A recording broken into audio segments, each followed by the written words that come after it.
Seasons. Seasons. The most important effect of revolution is that causes season. It causes seasons.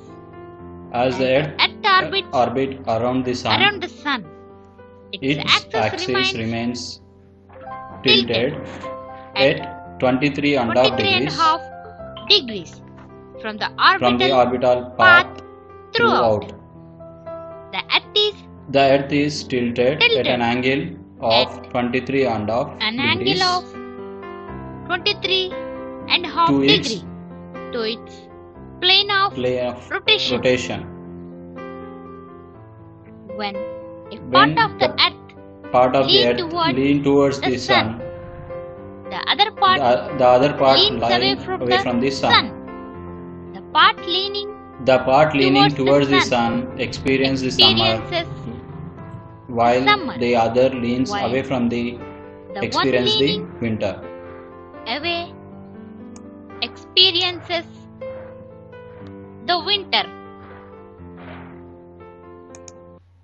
So, seasons mainly occur due to the revolution of Earth around the Sun. As if we have been learned that Earth is being tilted at an angle of 66.5 degrees, right? So in the same manner here the Earth orbit also tilted at an angle of 23.5 degrees. So when it is being tilted towards 23.5 degrees, what happens? The Earth will be tilted towards the Sun. When it is rotating or when it is revolving around the Sun, when the Earth is facing towards the Sun, it experiences the summer, and when the other part of the Earth is away from the Sun, experience the winter. In general, there are 4 seasons based on where you are located on the Earth. These are summer, winter, spring and autumn. When the northern hemisphere has summer, the southern hemisphere will witness winter, and vice versa. The sunshine twice a day directly over the head. The equator during equinoxes and once of each tropic during the solstices. Equi means equal, and noxi means night. Therefore, equinox means equal day and equal night.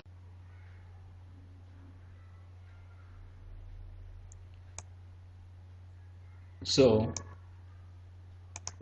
Sol means sun, and sun. And sol slides means sun is standing still. So, according to this season, as if I have said you that we get 4 different kinds of season. They are winter, summer, spring and autumn. And during these seasons, what happens if one of the region of the earth, northern hemisphere is in summer, then the southern hemisphere will be in winter. And in this region, especially, not only in this region, throughout the earth, we used to get 12 hours of day and 12 hours of night. Summer solstice, winter solstice, vernal. On 21st March and 23rd September, the sun is directly overhead on equator. The earth equinox on the 2 days respectively. Autumnal equinox on these 2 days respectively. So when the sun is overheaded on the Tropic of Cancer, that is 23.5 degrees north, it is called as summer north. This is called summer solstice in the northern hemisphere. Solstices in the northern hemisphere.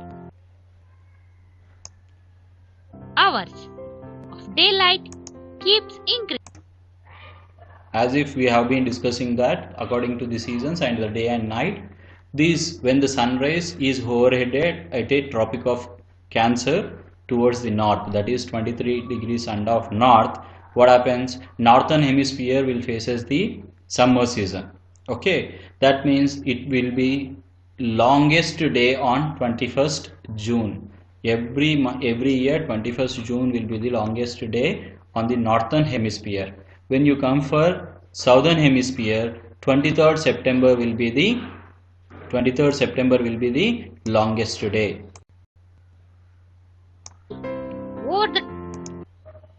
So the the sunshine directly over the Tropic of Capricorn in the southern hemisphere on 22nd December. When you comes from the southern part, what happens? Southern hemisphere. Tropic of Capricorn will be lies on southern hemisphere. December. So on 22 December, the title of the earth axis brings the southern hemisphere closer to the sun, makes it summer.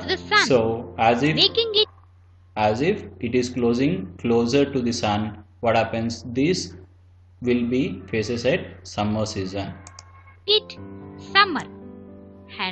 Hence the northern hemisphere witnesses winter solstice. So during this time, simply you can say it out. In the southern hemisphere, if you have summer, northern hemisphere will be having winter. If you are having summer at northern hemisphere, in southern hemisphere you will be having winter. That is what we call it as vice versa. This is also the shortest. This is also, you can say it out, shortest day in the northern hemisphere. Thoughts.